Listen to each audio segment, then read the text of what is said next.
How's it going, y'all? Rowdy Riles back with another video. We are coming at you with something new today.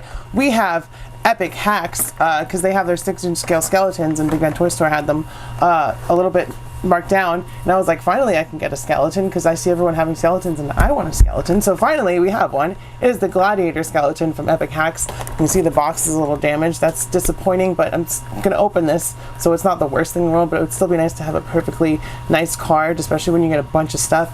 So I contacted them. Big Bad Toy Store is good about that kind of stuff, but regardless, let's take a close look at the box and we'll get this bad boy open. Taking a look at the box, you can see it says Epic Hacks, Gladiator, Destroyer of Empires. High Articulated Character Kit System is what HACK stands for.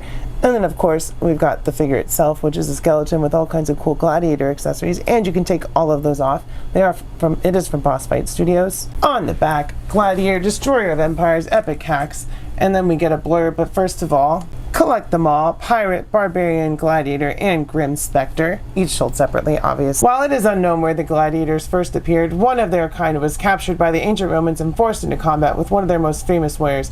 After decimating its enemy, the skeleton vanished, and a group of them reappeared sometime later, adorned in oversized gladiator armor tailored for their impressive bulk. Confronting the emperor who had forced them into combat, they slew him and hundreds of men, laying waste to the city and cleaving a massive chunk from the Colosseum. These guys got some lore too. Since that time, these epic hack skeletons have made their presence known throughout various periods of time, and in every case they are crafty, skilled warriors preferring to use guile and speed over the brute strength of their barbarian comrades. That can work against them, as they can be overcome by superior numbers, especially when they venture into the fantasy era and find themselves up against hordes of orcs. See, they're made for going into whatever line you want. Tales tell of a time when a gladiator and a barbarian ended up on opposite sides of battle. They requested the resulting destruction from their skirmish, leveled a small town, and reduced nearby forests to splinters. There's some artwork of the gladiator skeleton. We get some artwork of the gladiator skeleton here, and there he is without all of his armor on, and then there's the UPC and all that stuff. With all of that being said, of course follow them on Instagram, but with all of that being said, let's get this pile of bones open. Such cool artwork on the front. Like, that's really cool. I didn't pay enough attention to that. Really cool.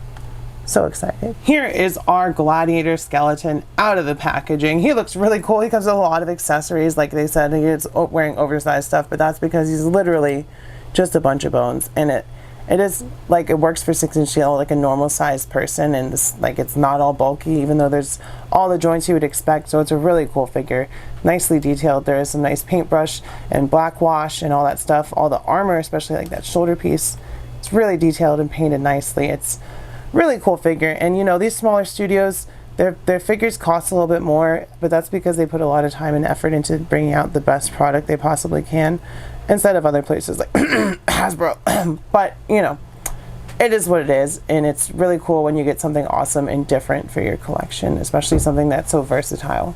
Checking out the height of our skeleton dude, skeleton gladiator, he stands at just about or under 6 inches. I can't really tell from the angle, but in 6-inch scale, so that works for me. Going over the articulation, starting at the head, he goes forward that far, back that far, to the side.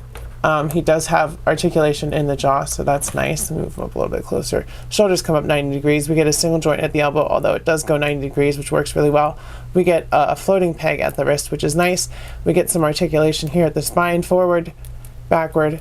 Not the best, but it works because he's a spindly skeleton. Forward really far back, to the side really far back. He can kick his own butt. I can't talk right now. He's got a swivel at the hip itself, and then we've also got a swivel, no, it's just at the hip, but down at the ankle we've got rockers, and those are pegged in because you need to remove the feet to get part of his outfit on. But he's really cool. It is a little loose and a little hard to make him stand, but that's because he's a skeleton and he's really spindly, which he should be because it's a skeleton. Going over his accessories, he comes with quite a few actually. Let me kind of just dump them out right next to him. I do try to keep my stuff in bags and safe and all that stuff, just to keep it organized. But he comes with quite a few accessories, so let's zoom in a little bit. And first of all, he comes with this stand, which is just some hard red plastic that says Epic Hacks, and it says Highly Articulated Character Kit System, which is what it stands for. Then he has this, I haven't quite figured out how to get this back on the right way, but it's, you know, a loincloth, and it goes around his waist, or what would be a waist. It's just his hip bones. Then we have these two leg, I don't know if they're pauldrons, I don't know what they're called, but you know, there is a right and a left one, and they go on his shins, shin guards, that's what they're called. And you have to take his feet off to put those on. I'll put all the stuff on here in a second. Just want to show you everything first, and it is really detailed. All the details on this stuff are really nice. As you can see, we've got that lion in the brass kind of coppery painted look on there. He gets a shield as well, which is also painted and detailed really nicely. Two different swords, one which is curved and one which is straight. They're both short swords, and they both have like a copper looking handle. And then he gets this gladiator helmet, also very detailed. Also, I've even put in drop and everything. Also very detailed. Looks really good. Trying to get it in the light. Come on, there we go. Now you can see it. So it looks like it's worn. It's got some green paint on there to look like the copper is kind of coppering. And then we get this glove blade thing, which is really cool. So he comes with quite a few accessories.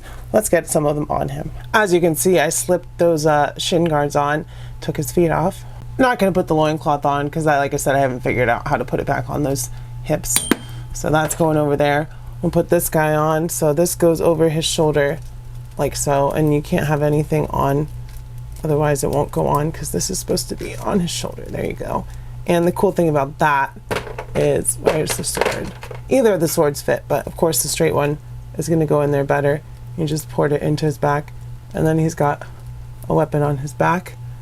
I'll have to fix the lighting, y'all. Sorry, I'm still working out the kinks on this new set. And then the helmet kind of just slips on down over his head to protect that skull, because it's just a skull. And that's really as far as armor goes, as much as I'm going to put on him. But he does come with that shield and this glove weapon as well. And for this, you just take one of the hands off and it ports in there. There's a little hole in there. I don't know if you can see it. It's kind of dark. And the shield, this strap is open. It's not really closed, so you can just put his hand on there, and it just kind of, here, I'll do it for y'all. You can make him hold it, and then you just slide that strap around, and then, you know, you give him his other sword out of frame, because I'm stupid. But then you've got a fully kitted out gladiator skeleton. So let's get into comparison. First up, for scale and comparison, here is our epic hack skeleton with some cosmic legions and an owlbear from Dungeons and Dragons. Here he is with some Marvel Legends and Indiana Jones Adventure series, and I didn't even think about it, but some magical skeletons with like historical armor, perfect for Indiana Jones photography. Here he is with some Star Wars Black Series, because that also works. Basically, it works with anything. Here we've got some G.I. Joe Classified Series and some Action Force with our epic hack skeleton. Here he is with some Power Rangers Lightning Collection. Here he is with some Jada toys. We've got Chun-Li and Mega Man. Some more Jada toys and some Fwoosh toys. And then lastly, here he is with some SH Figuarts. So with all that being said, y'all, I will say that the Epic Hacks Gladiator Skeleton is totally worth it, because he's totally worth it to me. Really cool, fits in really well in any like display or photography you'd want to do for like some fighting, just fighting some bad guys. Just grab some skeletons, throw them in there, it works. Totally worth it. If you like this video, make sure to hit the like button down below, hit subscribe if you are not subscribed, because I would really appreciate it, pretty please. And of course, comment down below, let me know if you're going to grab one of these, if you have any, how your day is going, anything you want to say in the comments. Unless it's mean, don't say mean stuff, why would you do that? But yeah, do all that stuff. Check out my Patreon, $1 a month if you want to see videos like this one early. I love you. I will see you next time, and bye-bye. Mwah.